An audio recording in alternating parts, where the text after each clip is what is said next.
I've tried everything I can think of. Enough is enough.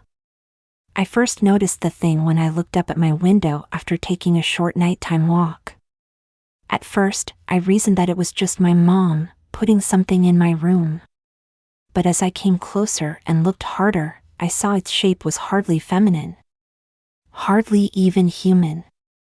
What stood in my window was a tall, skinny figure, completely nude and lanky like a teenager, its skin the color gray. It stood taller than I did, and it looked down from my window at me whenever I was outside of my house. Its face was more humanoid than the rest of it, as it had a mouth, a nose, and 2 eyes, the whites of which shone like dimmed car headlights. It had an expression that was hard to read, fear mixed with exuberation, and entirely psychotic.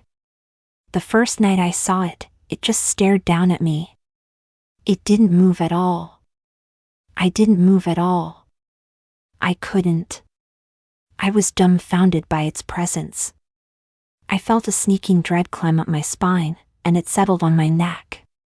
My mother and sister were in the house with that monster. I ran for the door. When I burst through, nothing was amiss. My family members sat downstairs, watching television as they always did. Panting, I stood before the screen and looked at them, wondering how they couldn't have noticed someone breaking into our home. Looks of concern showed on both their faces. "What's the matter?" my mom asked, frowning. "There's someone upstairs," I exclaimed. "What?" she cried, her voice raised. "How can that be? I saw him in my window." Without waiting for them to follow, I stormed up the stairs, determined to catch the criminal. I took a baseball bat from the closet on the way and, with a moment's hesitation, I exploded into my bedroom. The gray being had inexplicably vanished. Gone, without any trace. I checked my sister's room, my mother's room, every bathroom and closet and pantry I could. The thing had disappeared. Somehow, its vanishing disturbed me more than its being here. That night I barely slept, waiting for it to emerge from some excellent hiding spot. It never did. After that, I've looked up to my window when I was outside, and every time I saw something glaring down at me like I was a freak. Sometimes I lock eyes with it, making threatening gestures to try to stare it down and scare it off, but it never affects it. It just stood there, watching. Waiting. After a week of seeing it whenever I walked my dog late at night, and even during the day when I looked up from the car as I parked it in the driveway, I resolved to do something. What a mistake! First, I tried shutting the blinds and turning off the light before I went out with my dog.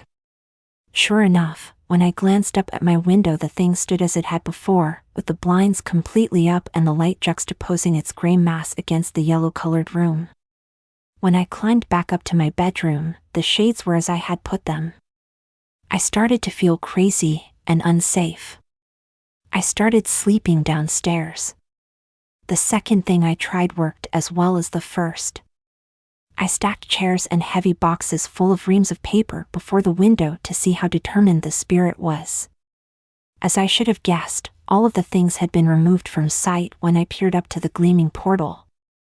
It just stood alone, its expression constant, its body not feeling my desperate eyes upon the gray of its form. As a final attempt before setting actual traps to catch the beast, I told my sister to check my room after I'd gone. She was still sitting on the couch when I walked through the front door, loath to postpone her sedentary life for even a few minutes. When I returned, she reported that my room was empty and asked if I felt okay. Feeling the concerned and fearful eyes of my family members made me fearful for myself. For some weeks, I managed to come to terms with the gray being's existence.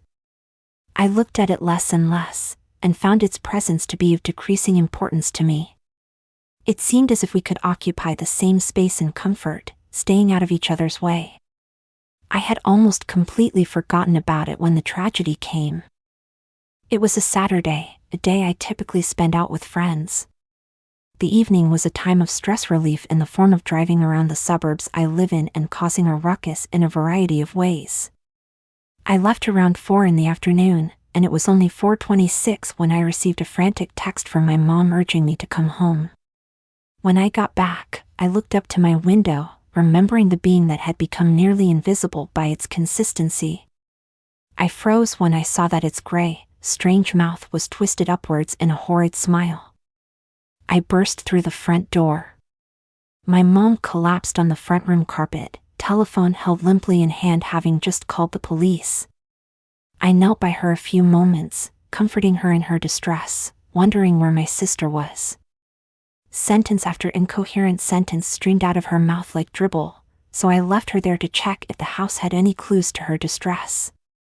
My natural response upon entering my house is to get upstairs to my room as soon as socially acceptable.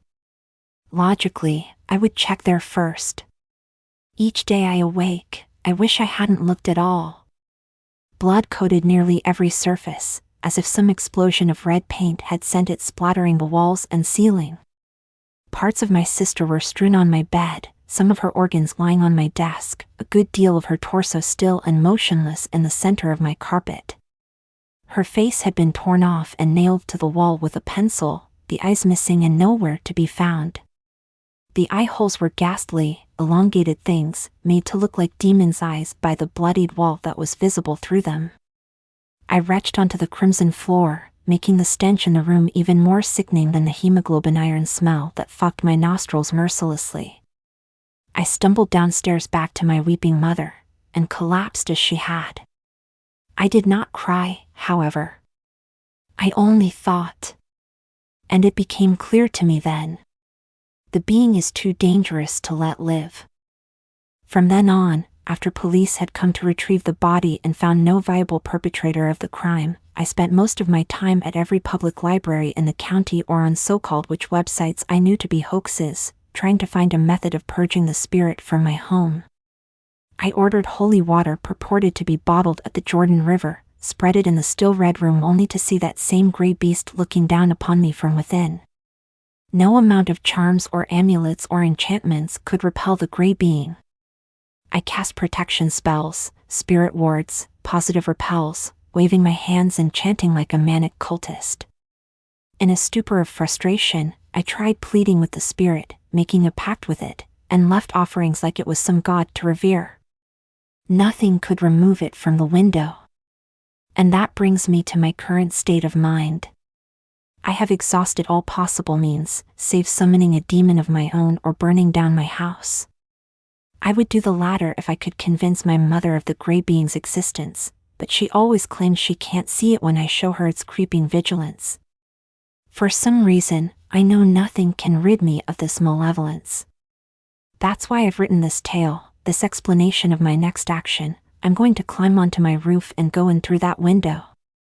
I want everyone to understand why I've done this, and to make sure that this does not happen again. Believe someone if they tell you that they're afraid, and believe in what causes their fear, no matter how preposterous, no matter how gray. I've tried everything I can think of. Enough is enough.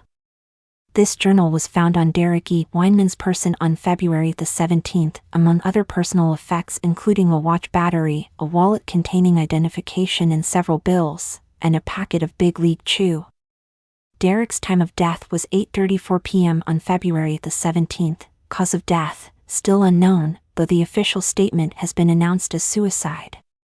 No sign of a struggle or harmful chemicals found.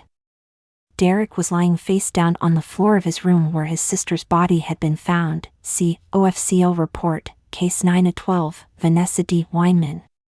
Please note that the last page of the quoted journal had a difficult-to-read message, eventually determined to say "Why am I so gray?"